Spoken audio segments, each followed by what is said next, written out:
महिला त कहाँ जान्छ महिला त्यो बिचमा धेरै कुरा गर्ने होइन महिलाहरू चुप लाग्छ तिमीहरू के बुझ्छ भन्छ होइन केटी भनेको घरको काम गर्नुपर्छ यता उता पनि जान मिल्दैन भन्छ मिटिङहरू जाने भने केटा नै जान्छ होइन केटीहरू जानै पाउँदैन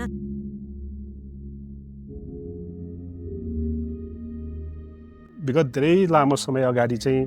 डोल्पा जिल्लामा चाहिँ WWFकै अन्तर्गत एउटा NMCP भन्ने प्रोजेक्ट गएको थियो होइन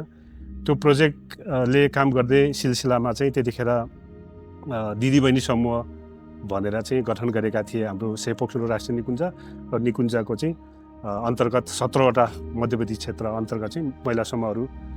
भन्नाले त्यतिखेर चाहिँ दिदीबहिनी समूह भन्थ्यो होइन दिदीबहिनी समूहहरू गठन भएका थिए त्यो बेला महिला के अरे दिदीबहिनी समूहलाई अलिकति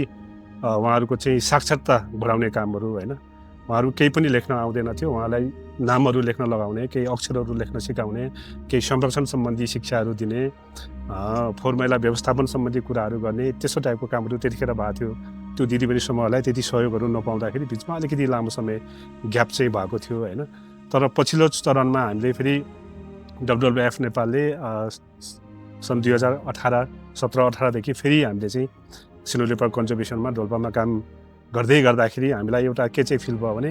त्यहाँको महिला समूहहरूलाई चाहिँ महिलाहरूलाई चाहिँ यो संरक्षणमा चाहिँ जोड्न चाहिँ एकदमै जरुरी छ त्यो भएको हुनाले पहिला चाहिँ दिदीबहिनी समूह थियो त्यो दिदीबहिनी समूहलाई हामीले फेरि यो 2022-23तिर चाहिँ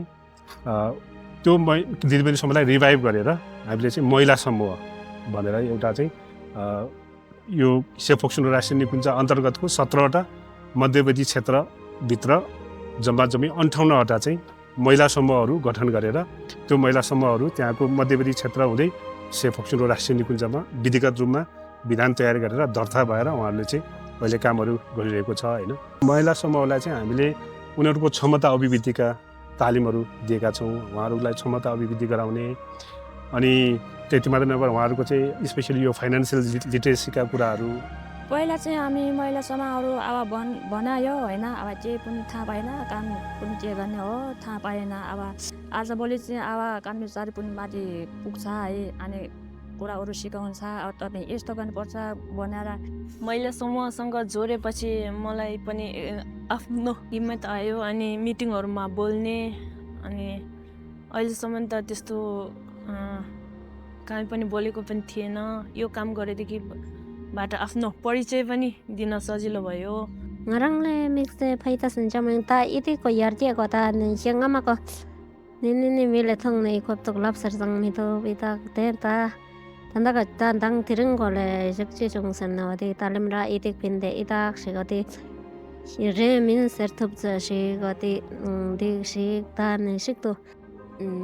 den de chen de ko na hya ga de chen de ko na hya ga sin ita ain ra se he chu sorba ko ita sam jinang ne ita se lo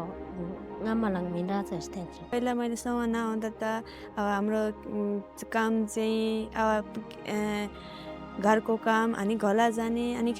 घरकै काम हो केटी भनेको घरको काम गर्नुपर्छ यता उता पनि जान मिल्दैन भन्छ पहिला त महिला त कहाँ जान्छ महिला त्यो बिचमा धेरै कुरा गर्ने होइन महिलाहरू चुप लाग्छ तिमीहरू के बुझ्छ भन्छ होइन अब अहिले चाहिँ त्यस्तो भन्न चाहिँ अलि कम हुँदै गएको छ अनि त्यही भएर मलाई पनि खुसी लाग्यो WWFले हामीलाई धेरै ट्रेनिङ दियो धेरै ट्रेनिङ दिएपछि अब गाउँमा सेवा गर्ने मौका पायो नभए त हामी भित्तिमा त अब खासै मान्दैन नि त अब गाउँलेहरू अलि बिठाइ खालको हुन्छ त धेरै काम गर्छु खालको हुन्छ नि त्यस्तो गरेपछि अब पद भोगेपछि अलिकति यिनीहरूलाई सुन्न पनि अलिकति त्यो हुँदो रहेछ त्यसपछि सुन्न पनि सजिलो भयो यिनीहरूले बुझ्नु पनि सजिलो भयो हामीले बुझाउनु पनि सजिलो भयो WWFले गर्दा अनि निकुञ्जदेखि लिएर सबै मध्यवर्तीसम्म आइपुगेपछि हाम्रो अब गाउँमा सोझ्यो पनि गाउँको सरसफाइदेखि लिएर माथिको वनको घाँस झाडीबुटीहरू सबै जोगाउने हरियो दाउरा काट्नदेखि लिएर सबै जोगाउन धेरै सहयोग भएको छ अनि अझै हामी महिलाहरूले पनि पहिला पनि नसुनेको कुरा नदेखेको सबै देख्नु पायो ठाउँमा आउनु पायो धेरै धेरै खुसी छौँ अझै यस्तो हुन पाऊँ भन्न चाहन्छु